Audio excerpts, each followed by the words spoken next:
Mully Haugh, Chicago Sports Radio 670 The Score. Great to have Coach Wannstedt with us here in studio. And Dave, it's great to have OTAs beginning. Obviously, you're not hitting, but it's a great way to get things up and running and going for the Chicago Bears.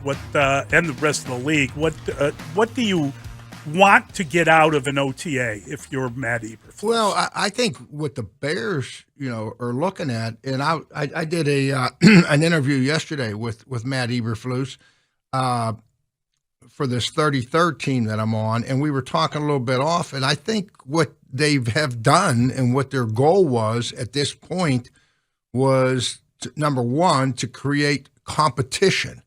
And really, when you look at their depth chart, and we were talking earlier here, the three of us, and whether it's Cole Kmet or Herbert at running back or the offensive line, I mean, they have created competition at almost every position on the football team. So he liked that, and then he talked about Justin Fields a little bit too, and just said that Justin. There's such a difference now, when they went out there and they're doing the walkthroughs, and boy, nothing excites a coach more than when you're going through a walkthrough practice and you have your quarterback on the field talking to the receivers, you need to do this, and talking to the offensive line, you need to do this. What that tells you is second year in the system for Justin Fields. Now he has so much of a better grasp of what they're trying to do philosophy-wise and X and O-wise. And I think that is critical to the Bears moving forward. So hold on. You just casually dropped that into the conversation.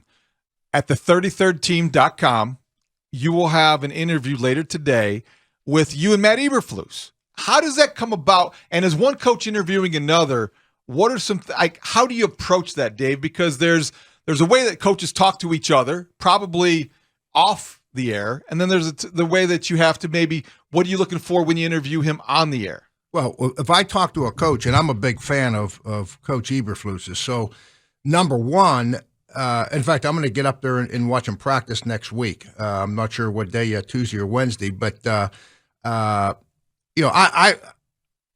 always, whether it's college coaches or professional coaches, I'm always talking to them ahead of time, and I'm going to say, hey, you know what? This is what we're looking for, but what's going on with your program? Right. Tell me something that you want me to get out there that can support what you guys are doing. I think that's crazy. I always appreciated that, being a head coach for as many years as I was, that I appreciated when I was going to do an interview with someone, they said, listen, this is what we want to talk about. And is there anything, Coach, that's going on in your program that you want to get out there? This is the time to do it. So that's the approach I take it. I mean, it's softball questions, but we talked free agency, we talked draft, we talked current team, we talked Justin Fields. But was the competition the thing he wanted to get out there? That was it. Okay. I think he said at the energy level, it's, and I did bring up about the young players,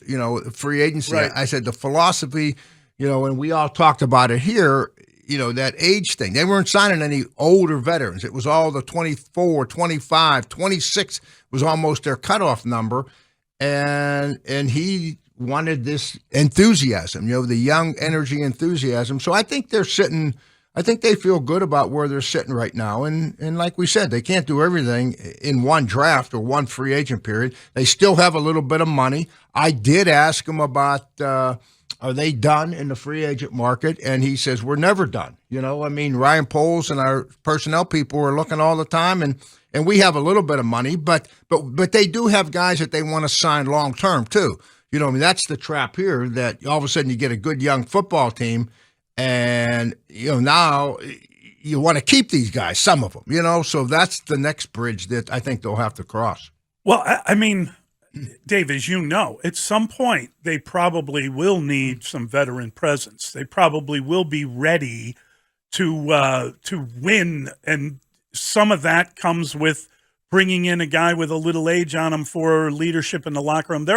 I understand why they're saying that now, but as you move forward, there's nothing wrong with getting a guy with some age that can help you immediately. Yeah, there's no question, though. The linebacker, Edmonds from the Bills.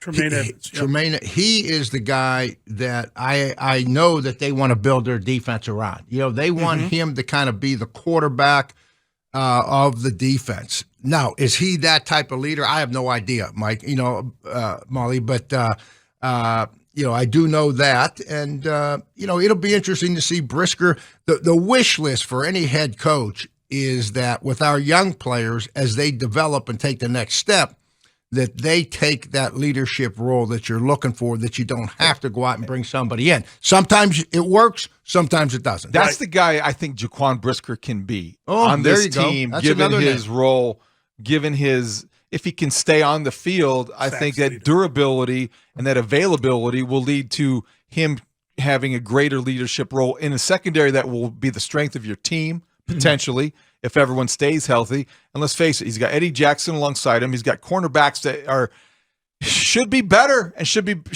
another year of experience. And Jaquan Brisker can take a step forward. And next year, we're not talking about, well, he led the team in sacks accidentally, but just how much of a step, how big of a step he took in year 2. Yeah, I agree. And we talked, the receiver position. I mean, we're talking competition. Yeah. Is DJ Moore going to be that lead? Is Claypool, is he going to show? I think Claypool is going to, I think the Bears, whatever Claypool has to offer as a player, I think, and as a person, we are going to get it this year.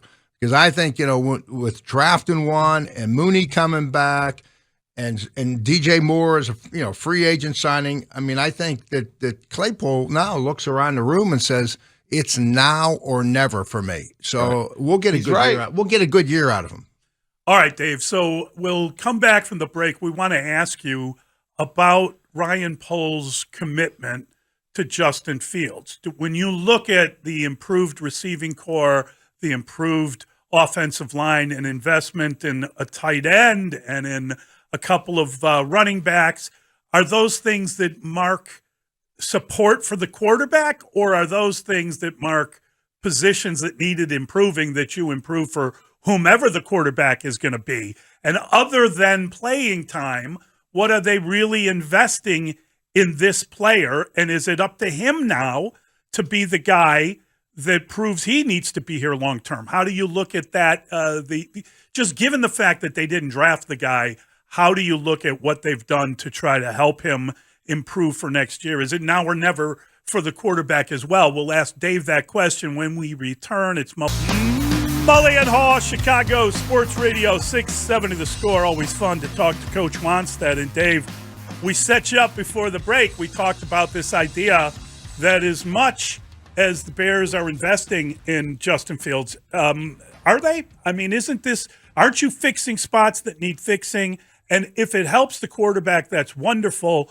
But if he doesn't help himself, then they've got 2 first-round picks next year, and who knows what happens. Yeah, I agree with you. I mean, I hate to say that, because the thing you want your quarterback playing with a sense of urgency. You want every player, but you don't want your quarterback playing with a sense of fear or concern that every incomplete pass or every interception that, there it goes, because he can't play reckless, particularly with his style. I mean, he's got to play. He's got to, tuck the ball when he wants to tuck it and run. And he's got to be his own guy out there to be the best that he can be, in my opinion.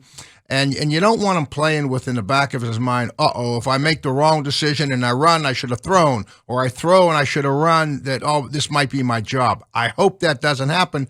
To answer your question, Molly, I think they needed help regardless of who was the quarterback. Regardless, right? I mean, whoever was playing quarterback, Dave, you're the Bears, and you look at that roster, the one that Ryan Poles frankly inherited, and you knew at some point you're going to have to rebuild the offensive line. They're going to have 4 starters at new positions next year if everything goes according to plan. You knew they were going to need a number 1 wide receiver. They needed one of those for years. Yeah, I agree. So these are kind of things that you supplement your backfield, you rebuild your offensive line, you get a number 1 wide receiver, and it doesn't matter if it's Justin Fields or Andy Dalton. You're going to have those needs regardless. I agree. And I come back to this. I think the blueprint, keep in mind the Bears are going to have 2 good first-round picks next year, and the team that was in this identical situation a year ago, and we all sat here and talked about it, was the Philadelphia Eagles. Yep. With Jalen Hurts, and this was the year for Jalen Hurts. Was he going to do it or wasn't he? The Eagles got 2 first-round draft picks. If Jalen Hurts doesn't step up and get it done, they can move up and get whoever they want in the draft. So, we talk about that. I guess that is reality, but I'm not comfortable if in the clubhouse you don't want that circulating. You can't enter in. You can't enter in. Otherwise, we're not going to get the best out of Justin Fields, and we all want him to be successful, and we want him to be the guy. So, hopefully Bear fans are a little bit patient. And I think we got to be reasonable, Molly, back to your original thing. Yep. What is reasonable improvement for Justin Fields in this offense? We can't expect them to be they're not the Philadelphia Eagles roster-wise. So let's keep our expectations down. I mean, the Bears go out this year and I don't know. I'm not going to get into win totals, but let's keep it reasonable. I'll leave it at that, Dave, when we think about what's happening for next year, there have been some rule changes or alterations at the owners' meetings that are going on right now. I find it fascinating that there is no resolution on this idea of having the kickoff rule changed or altered in any way. They can't come up with anything that they'd even vote on. Nobody is supporting it. They do have this Thursday night flexibility thing, and they've made an alteration with the quarterbacks, where you can add a third quarterback who could play. He'd have to be part of your 53-man roster, but he would be available only on game day. You'd save a spot on the game day roster, but if you lost 2 quarterbacks, you'd be able to bring them in. Yeah, I think that's good. That makes sense to me. I mean, everybody pretty much had one, so you put him on your 53-man roster. He's active for every game, but he doesn't have to count in the 40. Was it 46? The game day active roster. Yes. He doesn't have to count. It shouldn't have to count. Shouldn't have to count. And now if you need him because of injury, I like that. You're not just going to start rotating quarterbacks. So I think it's a good rule change. It really makes sense. So I thought that was the Thursday night game. I mean, I think they're just trying to help Thursday night football. Because it was so bad last year. It's just Michael's rule. Yeah, the teams were so bad, and there is a 28-day warning, 4 weeks ahead of time. Yes, so in case you were traveling to a game or whatever, it's not significant, maybe because of that lag time, but it also puts the TV show, the matchup ahead of the fan. Because if you're the reason the schedule comes out in May, people like it. They're planning trips. Exactly. They're going to games. True. They're doing this. They're doing that. You know what? If I have tickets for a game for anybody in December, now you got to go at night. Well, you don't know. Or you got to travel. You got to go during the week. Maybe your flight home the next day has to be changed. Or you can't go Thursday night and take 2 days off of work. If you're going to Sunday and they move it to Thursday, you're not going. Yeah. You're not going? No, I'm not a big fan of that one because of all the reasons you guys just said. I think it makes it real tough on the fan. It really, really does. The Bears have nothing. They have no skin in the game because both of their games, you're only allowed to play on 2 Thursdays, and the Bears are early enough they won't be flexed. But they were one of the 8 teams to vote against it. So that's kind of 24-8. They were one of the 8. Oh, I kind of one thing that I didn't even think about, but Coach Flus brought it up yesterday. We were talking. We all remember the improvement that they made after the Thursday night game last year. That's kind of when they canned that whatever offense it was early in the year and said, hey, we got to do what our quarterback can do best. And that's when single wing. That's right. That's when they went back to the heavy run, quarterback run option, all that stuff. And they started, playing better. And Justin Fields obviously, became a star. But And Flus brought this up. He says, we have those 2 everybody's talking about our bye week being late. Yes, it is, but we have 2 mini buys. Yes. 2 Thursday games early. So that does give them a chance to kind of regroup for an extra day or two at least. So I guess it's all a matter of how you look at it. But that's an interesting way. That's an interesting point. The schedule might indicate that the league thinks, or the TV networks think, they're going to be pretty good. It does. Because they're getting it does so many suggest night that, games. and they do have a schedule that is conducive to that kind of improvement. We'll see. I want to ask you a football question. Something you brought up last segment. I agree that the Bears have now structured this so Tremaine Edmonds, the free agent, the guy, the man in the middle, the 25-year-old linebacker, is somebody that they're going to build around, and he's going to be the leader. If that is a conclusion that the Bears reached during free agency, and this is the direction we want to go, why didn't the Bills? I mean, why didn't the Bills want to keep somebody like that? You got a cornerstone. You've got an impact guy. He was there for 5 years. He's the best football in theory is ahead of him. You're certainly paying him that way.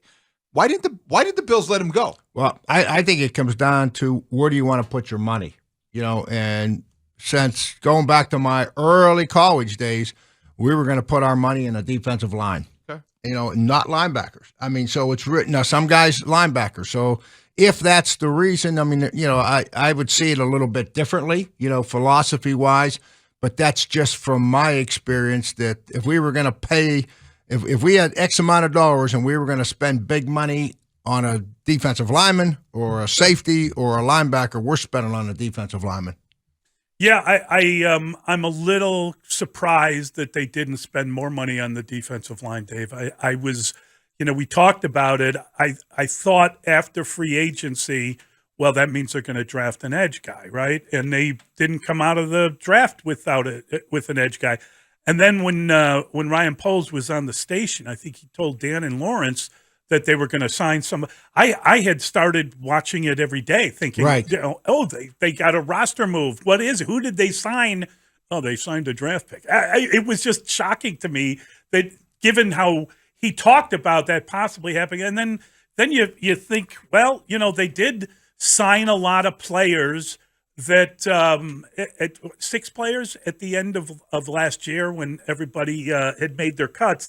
Maybe they're going to do that again, but that's another bunch of young guys that have no experience, right? I just wonder if they're going to bring in an experienced edge rusher, or if they're locked into that time frame you talked about. I would look for them now, and I don't have inside information on this, but I would look for them to extend a couple of their guys that they really like. And, they get the first pick.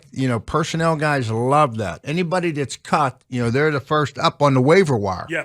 And, boy, that's so every day they're meeting. I mean, I've gone through it. I mean, every day they are having a personnel meeting at 4:05. The wire comes across at 4. They're meeting at 4:05, and they are going through every name on there and seeing if they can upgrade. Now, to your point, Mully, odds are the guys that they're going to be signing are going to be upgrading from the bottom of the roster. Right. It's not going to be the frontline guys. So we'll see. We'll see. I want to tap into your expertise both at the Big Ten level with the NFL and the Bears specifically, because the story that came across from Pete Thamel on ESPN on Sunday is something that I think resonates in Chicago. The contracts, the $7 billion contract that Kevin Warren helped negotiate for the Big Ten and the rights fees before leaving, now is being looked at a little bit closer by his successor. And now it appears that there's $40 million that might be having to be paid back by member schools, which when you look at the totality of a $7 billion deal, isn't that much. It's a fraction. But there were some things that Kevin Warren might have authorized that he had no position to authorize. What concerns should Bears fans have if this is the guy at the front of the project to move to Arlington Heights? Does this raise any red flags that you should be aware of? Well, no, I don't know enough. I read that same article, and I could see if I'm the head coach at Penn State, like James Franklin came out and said, wait a minute, we don't need to play X amount of Saturday night games or whatever. We never talked about that. Who promised that? Who promised that? Yeah. Now, here's what happens in college. Different. Well, here's the difference. In college, for any major move, it goes, first of all, to the president. And then the presidents are the guys that hired the commissioner. It's not the athletic directors. It's the president. and then it goes to the AD. So usually the AD and the head coach are communicating real well.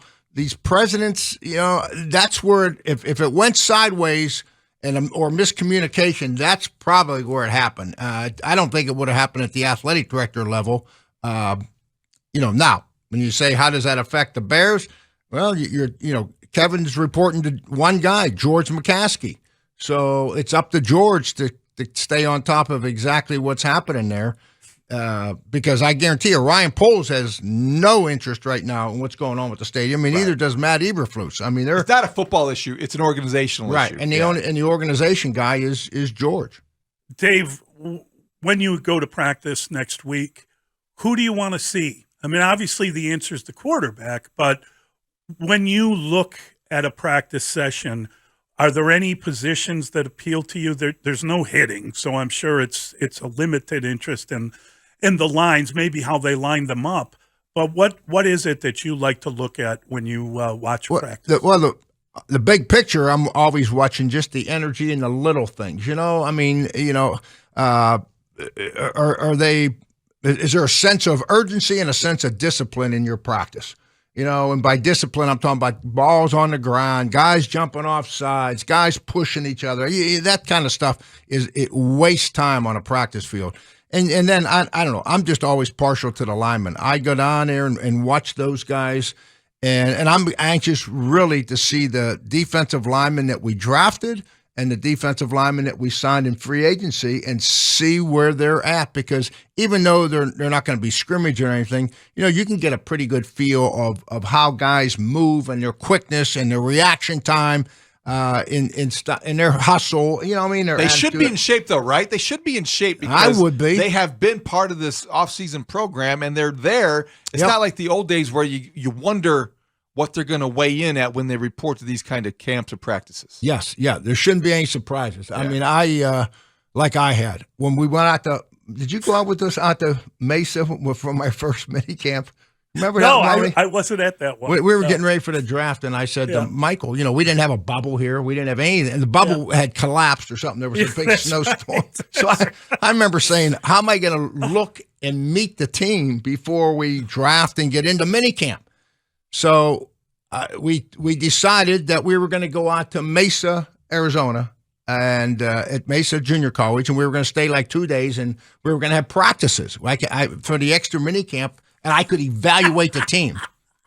So the very first practice, we got them all. I mean, God bless. It's Richard. It's Ming. It's the Fridge. So we blow the horn, and the guys kind of run a half a lap, and then we get into practice. That's just what goofy. It didn't mean anything. That's just what we did. So I said, okay, guys, we're done stretching. I said, hey, the horn blows, everybody take a lap and then head to your coaches. We'll get into the practice. So the horn blows and everybody takes off, and the Fridge starts walking over to the bicycles. And I said, Fridge, come here. That's the first time I'm really meeting them. I said, Fridge, let's take a lap. Coach, I can't run. I said, what? What do you mean you can't run? He said, my knees, I got a bike. I said, okay, you bike. We'll talk about this when we get back to Chicago, But the point is, and the Fridge was fantastic for me. And we kept him on the roster, and he was great. But the funny part is that was like my exposure to the team, where you mentioned, David, they've been here practicing, You got to know what you're working with. And I think what's interesting, too, about this example is that how do rookies, the guys who you drafted now, mesh with the veterans? And whose personality, they're no longer the best player on their team. They're no longer the strongest personality in the huddle.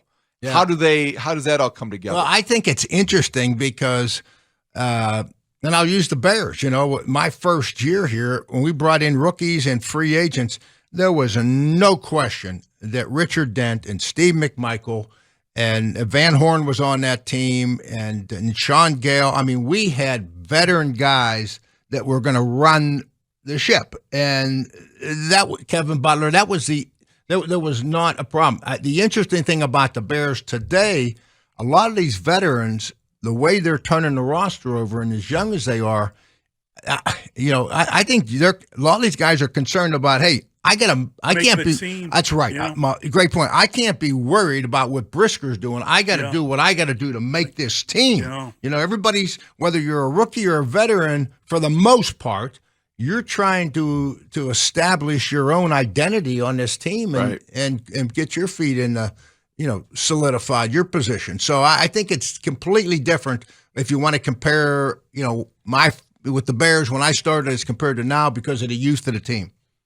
Team speed is very obvious. The minute you watch a team play, they seem like they concentrated on improving the speed of the team. Is that something that you'll be noticing immediately? Oh, absolutely. It's yes, for sure. I mean, there's no question at every position. I mean, even the offensive line. With Wright, the big tackle. I mean, he's an athlete. He can move well. So I mean, they didn't sign any big, overweight, slow guys. Right. I mean, it's speed, energy, sense of urgency is a big part of what Matt Eberflus believes in, and I think that's what the Bears, that's what they got going right now. You know what I would be curious to see, too? We haven't mentioned him, and Cairo Santos, probably his job is not in jeopardy, but there's still a couple free agent kickers out there. And Robbie Gould, until he isn't a Bear, there's going to be speculation about where he's going to sign. I know he's 40. I know Santos, didn't have a great year. Do you think they keep their options open there? Do you think that's even a thing to consider? Or is that just no? They have to. They have to. I don't know if it's Robbie. The problem with Robbie, as great a kicker and player as he is, he doesn't fit into that free agent profile that we talked about. 26 years old or younger. You know what I mean? He's so. I think that's not a reality, but I do think the door and the window's open. I think they have a lot of money left, and I know they want to sign their own players, but that won't eat up the entire budget. I think if they wanted to, they could improve some of these positions fairly easily. They really have no restraint in that area. The question is, if you wanted to get a pass rusher, for instance, that you had to trade for, what would you have to give up? And they're at a point now with their development where they got a lot moving forward that they probably feel very good about, and you don't really want to give up a lot of that. You want to see what you have, watch how it unfolds, and then maybe if you have to make a move, make it later rather than trying to trade for something. Yeah, right now what happens is every scout, every coach on every NFL team, it's kind of like after signing date in college. You got your guys, the first time the players come in, everybody's a little smarter. God, I didn't realize he was that smart. God, I didn't realize he was that fast. You see the toughness of that guy? God, I didn't realize he was. So everybody's loving their team right now. And so I agree. Then you get into it. Yeah. Then you're actually. I didn't realize he was that slow. I didn't realize he was that soft. No, I didn't realize he was that sensitive. Then it was, you know what? You were right. So, are you looking at the Bears wide receiver? You mentioned the possibility of the Bears locking up a couple of those players, and I wonder if Flusy whispered something to you off the air that maybe made you think that. But if they're talking to Darnell Mooney and they're talking to Chase Claypool, is it either or with those guys? Is one going to who can make the best deal with the team? Who can sign first? Do you think that both those guys are long-term contract possibilities, or is it going to be one or the other, given their commitment to DJ Moore? Yeah, I think those two guys got to prove themselves. I mean, not right. Mooney needs to make sure that he's healthy. And he can come back and play. To prove that. That's right. So he's got that going, and then Claypool's got to prove that he's the guy that they want for 5 years or 4 years or whatever. So, that could take longer. Yeah, I don't see those two guys being in the conversation right now. All right, interesting. Yeah, I would thought that they would want to keep the receiving core as stable as possible moving forward again because of. Well, they got numbers. They drafted the guys from Cincinnati. So I mean, they. I think it'll weed itself out. We'll know two games into it exactly who the top guys are. And I think that's what they'll wait and do at receiver. Great stuff, Dave. Appreciate it. As always, a lot of fun to talk about. Can't wait to get your impressions out of camp, too. Thanks, Dave. All right, guys. Thank you.